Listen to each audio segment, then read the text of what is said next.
Hi. I've particularly with the sessions that were this week, so many considerations, so many stories, so many insights, so many ponderings, too many to share in a share like this. So the best thing to do is to keep it to what actually showed up. And it's pretty important stuff. I'm actually calling it fragmented, not a problem, it's a project. And it's very much to do with men and women and how fragmented that can become and how things can be smoothed over and made normal, that then becomes a path. But it's not ultimately what brings people close to intimacy and to a playfulness. Some of these situations come from childhood, expectations of parents, but also children who assume expectations that actually aren't there. So either way, it comes down to a misinterpretation that becomes a truth.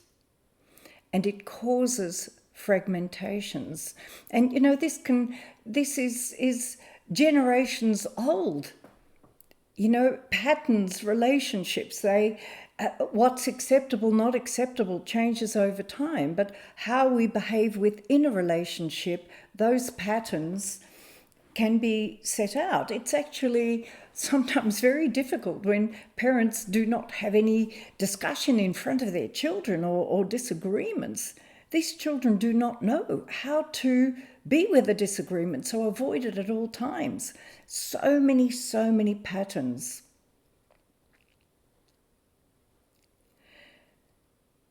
With one, it was really important to come to the table and say, look, this has been going on for a very long time.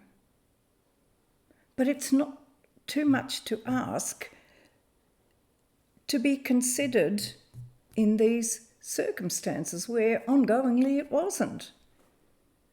And then it was just went under the table, disappeared.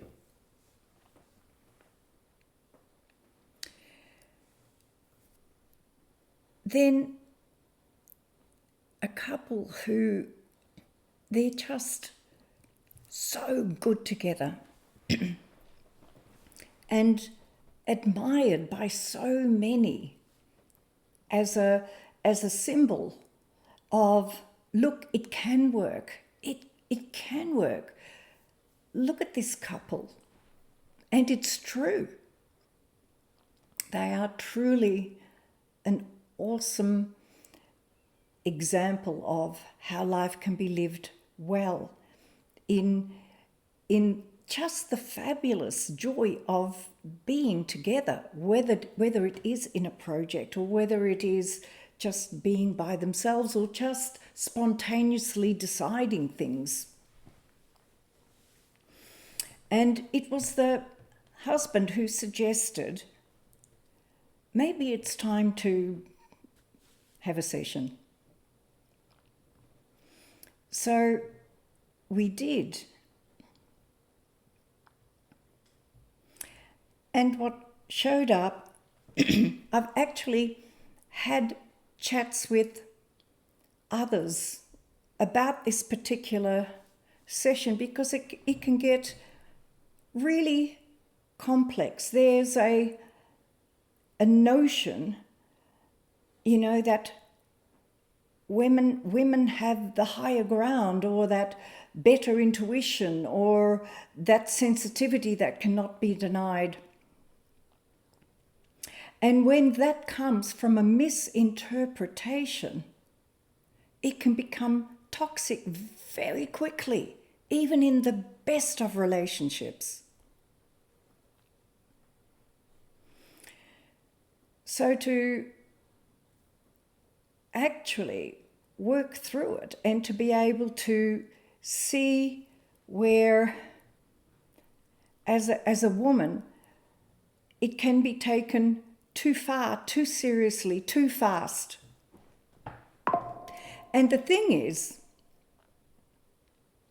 men adore their women,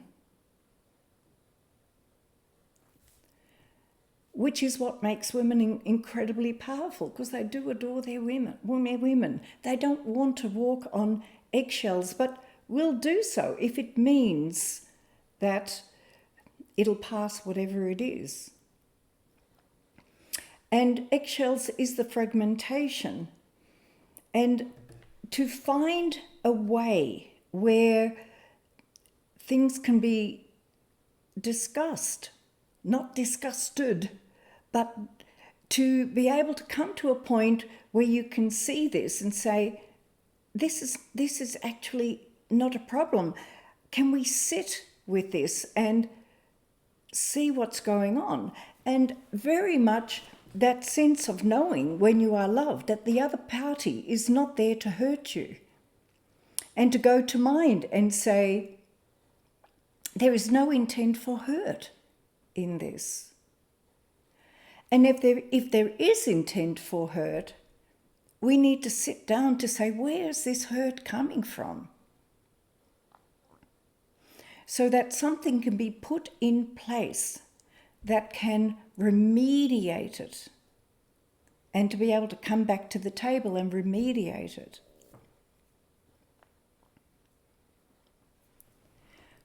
Because in this situation, there was absolutely no intent for hurt. If you really delved into it, it was the ultimate compliment of, when you are with me, I feel the best.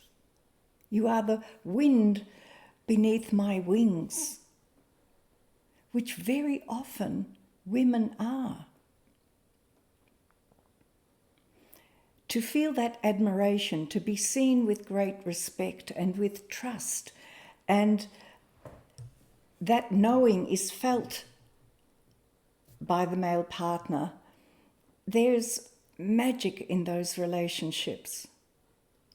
Trust and respect. But even with that, the rug can be pulled through misinterpretation. And when that happens, and when the fragmentation happens, the thought needs to come to mind, are they wanting to hurt me? Or, what is this hurt about? Can we sit down and talk about it? Now, this applies both to men and women in the ability to do that. Not all partners are willing to come to the table, but those that are willing to come to the table, and I find even in complex relationships, the ability to sit at the table is there, and consideration is given, and fairness is met one way or another. And if that doesn't apply, you've got to start asking other questions. What was wonderful in this session, that the male part of this union felt heard, felt seen, felt the expression of how much he loves recognized. And it was seen by his partner. You know, as I said to him, women can be toxic, horrendous. And we see this amongst our those and how they behave. We see this. It is awful. And awfully righteous in some way.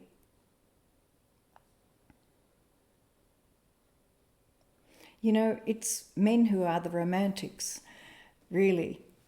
And it's the women who love the romance because they want to be the one. And if they feel that's not the case on any level, they can turn nasty, forgetting that they're not making their partners the one.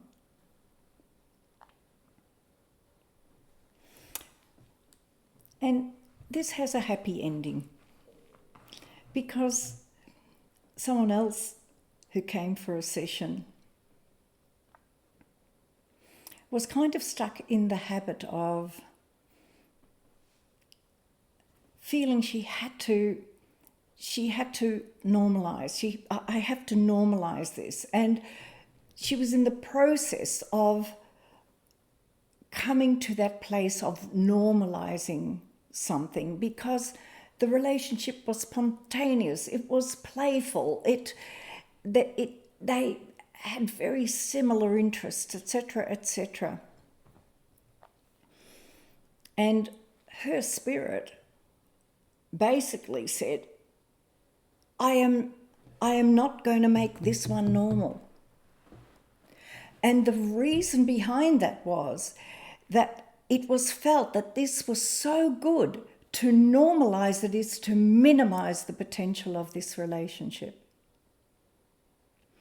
And through playfulness that they had, to move into what was showing up as to be normalized, more as a playful project to go to see how we can make this a project and resolve it that will heighten the relationship to such a point and to such a depth,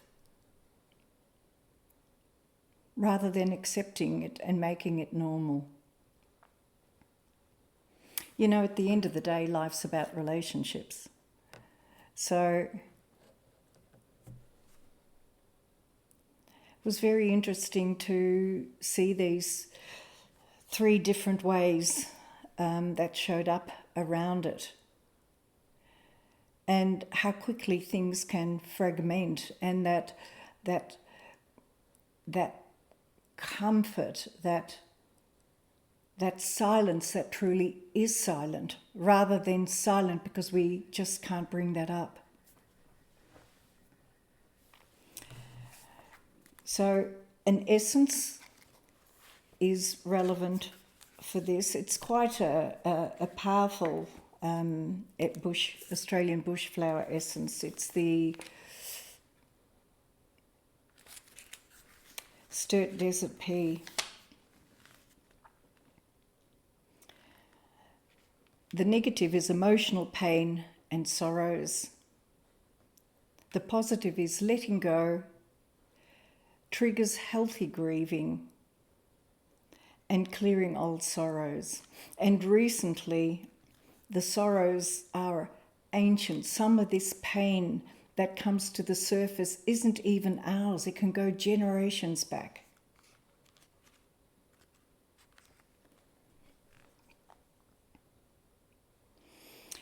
As Ian White says here, it's the floral emblem of South Australia. It is for sorrows. I have come across at least 3 Aboriginal legends connecting to this flower, to grief and sadness. This is one of the most powerful of all the essences, and like so many of the bush essences, it can help the person bring about amazing changes in their life. So, we are rising again, as we do. Hope you had a good Easter, and may this in some way bring an enlivening, an enrichment and a continual living as we move forward. As always, much love.